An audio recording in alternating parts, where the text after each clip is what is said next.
And so as I was talking to a farmer yesterday morning in my group, he come in and he says, I want you to hear me. He says, if this country goes to hell in a handbasket, that's his words, it's because of you guys in Washington, D.C. And I sat there and listened to him. I was sitting in the chair looking up at him. And I let it rant and rave for a while, and I said, yeah, that is one of the big problems, but you missed probably the most important part of it. What's that? It's you. It's the citizens, it's us. I didn't walk in, if it was easy, just simply walk into Congress and say, Mark Schauer, it's my turn, I'm coming back. I would do it. Doesn't happen that way. The people last time said, Mark, you go to Washington, Tim, you come home. The people did that. Now I think there's been a real awakening, and I've said many times, and Rachel will confirm, it's been on video, over and over again, that Barack Obama is probably the best thing that has happened to the United States. Why? Because it's waking us up. It woke up the nation. It's awakened the nation. If I'd had a meet and greet town hall meeting like this when I was in Congress, there'd been maybe one table of you here. That's it. Nobody was concerned. Now they are. And so that's a good thing, but we've got to work ourselves out of a hole. And it's not going to be easy. But it takes people with principle, not only in elected seats, but it takes people with principle back in the district saying, we're with you, and we will fight together. We'll go here, and then I think here, and then here. I have an interesting question here. In these hard times, why is Mr. Obama out campaigning for the Democratic Party, flying here, flying here? How much does it cost each trip he flies and goes here, here, here? With his personal trainer. He's a president. Yeah, well, but I'm saying, we're spending astronomical amounts of money, and he's pushing the Democratic Party. He's in the educational institutions.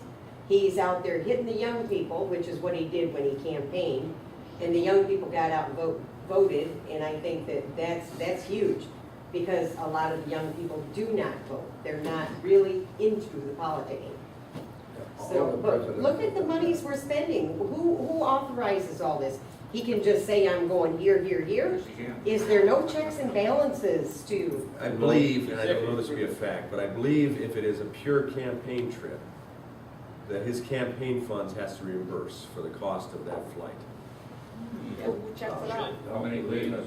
I would like to see his verse until. I haven't had a chance to check that out. I've been busy, but I think that's it. But bottom line is, one thing that is encouraging, many of the younger people, college students, have had their eyes awakened too, because they don't have jobs.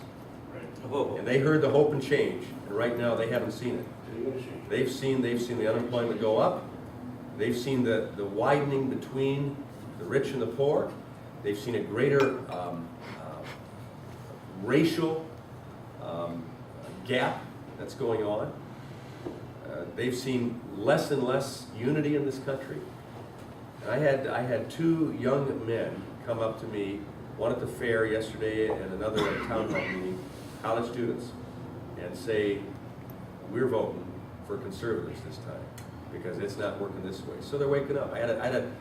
This is encouraging. I tell you, there's some heartwarming stories in being part of a campaign.